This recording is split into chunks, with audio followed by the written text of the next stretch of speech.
Welcome back to our channel Pooja Gantyala YouTube channel. ఈ రోజు special recipe వచ్చేసి ఇలా కేక్ ప్రీమిక్సర్ తో ఈ రోజు ఒక మంచి డాల్ కేక్ ప్రిపేర్ చేయబోతున్నాను. మార్కెట్ లో అవైలబుల్ గా ఉంటుందన్నమాట. 230 రూపీస్ కి దొరుకుతుంది. నేనైతే ఒక బౌల్ తీసేసుకొని దాంట్లోకి 1 కప్ వరకు తీసుకోవాలి. 250 ml వరకు కప్ ఉంటుంది కదా, ఆ కప్ తో ఒక కప్ తీసుకుని సరిపోతుంది అనమాట. హాఫ్ కేజీ కేక్ అయితే రెడీ అయిపోతుంది మనకి. ఈ ప్రీమిక్సర్ లో ఓన్లీ 2 స్పూన్స్ ఆయిల్ అండ్ కొంచెం వాటర్ వేసుకొని మంచిగా ఇలా కలిపేసుకోవాలి. నేను చూపిస్తున్న విధంగా ఉండాలన్నమాట బ్యాటర్ అనేది. ప్రిపేర్ చేసుకున్న తర్వాత మనకి డాల్ కేక్ చేసే ఇలా గిన్నె మనకి మార్కెట్ లో దొరుకుతుంది అనమాట. అమెజాన్ లో కూడా అవైలబుల్ గా ఉంటుంది, ఆన్లైన్ లో కూడా. నేను ఆల్రెడీ డస్ట్ చేసి పెట్టుకున్నాను అనమాట మైదాతో. సో దాంట్లోకి అయితే ఈ బ్యాటర్ అంతా యాడ్ చేసుకోవాలి. మొత్తం అంతా ఇందులో యాడ్ చేసుకున్న తర్వాత ఎయిర్ బబుల్స్ ఏమైనా ఉంటే పోవడానికి ఇలా ఒకసారి 2 times ట్యాప్ చేసుకుంటే సరిపోతుంది. ముందే కుక్కర్ పెట్టేసుకున్నాను అనమాట. బ్యాటర్ కలుపుకునే ముందే కుక్కర్ అయితే ప్రీహీట్ చేసి పెట్టేశాను అనమాట. సో ప్రీహీట్ అయిపోయిన తర్వాత డైరెక్ట్ గా ఈ గిన్నెని కుక్కర్ లో పెట్టేసుకోవడమే. కింద స్టాండ్ పెట్టేసి కొంచెం సాల్ట్ కూడా యాడ్ చేశాను. విజిల్ తీసేసి జస్ట్ ఓన్లీ మూత పెట్టేసుకొని ఇలా మొత్తం సిమ్ లో పెట్టేసుకోవాలి. డైరెక్ట్ గా 35 minutes కంటే ఎక్కువ ఏం పట్టదు, 35 minutes పడుతుంది అంతే. 5 minutes తర్వాత ఇలా మనం తీసి చూస్తే మనకైతే కేక్ అయితే రెడీ అయిపోతుంది. మనం ఒకసారి ఫింగర్ తో టచ్ చేసి చూస్తే తెలుస్తుంది మనకి కేక్ అనేది. తడిగా ఉంటే మాత్రం ఇంకాసేపు ఉంచొచ్చు, లేదు అంటే స్టవ్ ఆఫ్ చేసేయచ్చు. నాకైతే 35 minutes లో బేక్ అయిపోయింది కేక్. అయితే ఇలా తీసుకున్న దాన్ని ఒక 4-5 లేయర్స్ గా కట్ చేసుకోవాలి. మీకు కట్ చేయడం వస్తే నైఫ్ తో, లేదంటే ఇలా మనం థ్రెడ్ తో కూడా కట్ చేసుకోవచ్చు. థ్రెడ్ తో కట్ చేయడం వల్ల మంచిగా వస్తాయి అనమాట. లేయర్స్ అనేది ఖరాబ్ అవ్వకుండా మంచిగా పర్ఫెక్ట్ గా వస్తాయి లేయర్స్ అనేది. నాకైతే 4-5 లేయర్స్ అయితే వచ్చేసినాయి. లేయర్స్ చేసుకుని పక్కన పెట్టుకున్న తర్వాత విప్పింగ్ క్రీమ్ తీసేసుకుని రెడీ చేసుకుంటున్నాను. సో ఈ విప్పింగ్ క్రీమ్ కూడా మనకి మార్కెట్ లో దొరుకుతుంది అనమాట. 250-270 అలా పడుతుంది కేజీకి. నెక్స్ట్ ఇంకో గిన్నె తీసేసుకొని దాంట్లోకి అయితే ఒక కప్ వరకు అంటే 225 ml వరకు నేను క్రీమ్ తీసుకుంటున్నాను. క్రీమ్ అయితే సరిపోతుంది కేక్ కి. బౌల్లో యాడ్ చేసుకున్న తర్వాత హ్యాండ్ బ్లెండర్ తో బాగా బీట్ చేసుకోవాలి.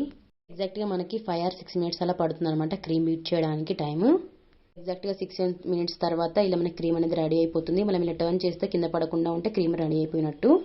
నెక్స్ట్ ఇంకా బేస్ తీసేసుకొని దానికి లైట్ గా ఫస్ట్ కొంచెం క్రీమ్ అప్లై చేయాలి. మనకు కేక్ అనేది అటు ఇటు మూవ్ అవ్వకుండా ఉంటుందన్నమాట. మనం ఫస్ట్ లేయర్ అయితే పెట్టేసుకొని షుగర్ వాటర్ అయితే యాడ్ చేసుకోవాలి.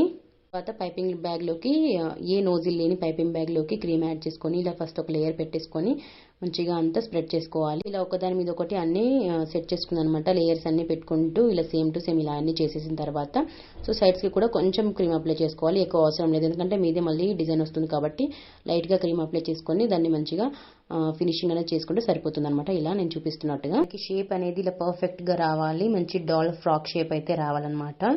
ఫినిషింగ్ అనేది మొత్తం ఫినిష్ అయిపోయిన తర్వాత నెక్స్ట్ అయితే ఫ్లవర్స్ అయితే నేను యాడ్ చేసుకుంటున్నాను.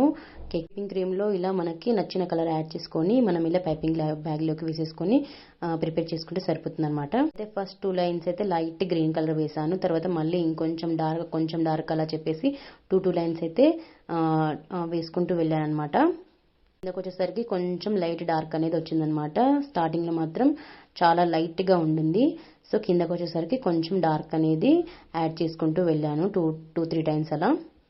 అబ్జర్వ్ చేస్తే తెలుస్తుంది మనకి కలర్ కాంబినేషన్ అనేది ఇలా కనిపిస్తుంది అని చెప్పేసి. డాల్ ఏ కలర్ కావాలంటే ఆ కలర్ ని యాడ్ చేసుకొని మనం ఇలా ప్రిపేర్ చేసుకోవచ్చు. అది మన చాయిస్ అనమాట. దగ్గర ఏ కలర్ అవైలబుల్ గా ఉంటే వాటిని మనం చేసుకోవచ్చు యాడ్ చేసుకొని. నా దగ్గర అయితే ఈ కలర్ అవైలబుల్ గా ఉందని చెప్పేసి నేను ఈ కలర్ తో లైట్ డాల్ కలర్ కేక్ అయితే బాగుంటుందని చెప్పేసి ఇలా ప్రిపేర్ చేసుకున్నాను. సో నార్మల్ గా మేము ఇంట్లో తినడానికి చేశాను అనమాట. పర్ఫెక్ట్ గా ఇలా మనకి షేప్స్ అనేది బాగా కనిపించాలి, చూసినప్పుడు బాగుంటుంది. మనకి మార్కెట్ లో షుగర్ బాల్స్ అనేవి అవైలబుల్ గా ఉంటాయి కలర్ గా.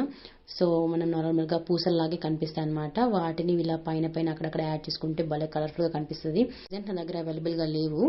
ఫైనల్ గా డాల్ అయితే పైన పెట్టేసి ఇంకా దాన్ని కూడా డెకరేట్ చేసుకుంటున్నాను. పైన పార్ట్ అయితే ఇలా orange colour food colour add చేసేసి ఇలా ప్రిపేర్ చేసుకున్నాను అనమాట. డాల్ ని కూడా మొత్తం అదే ఆరెంజ్ కలర్ తో అక్కడక్కడ ఇలా డాట్స్ లాగా పెట్టేశాను ఫ్రాక్ మీద. చాలా బాగా కనిపిస్తుంది కదా.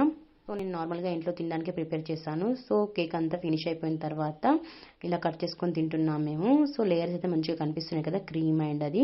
మీకు గనక ఈ వీడియో నచ్చితే ఒకసారి ఇంట్లో ట్రై చేసి మీ ఫ్యామిలీతో షేర్ చేసుకోండి. నచ్చితే మాత్రం పూజ గంటల యూట్యూబ్ ఛానల్ సబ్స్క్రైబ్ చేసేయండి.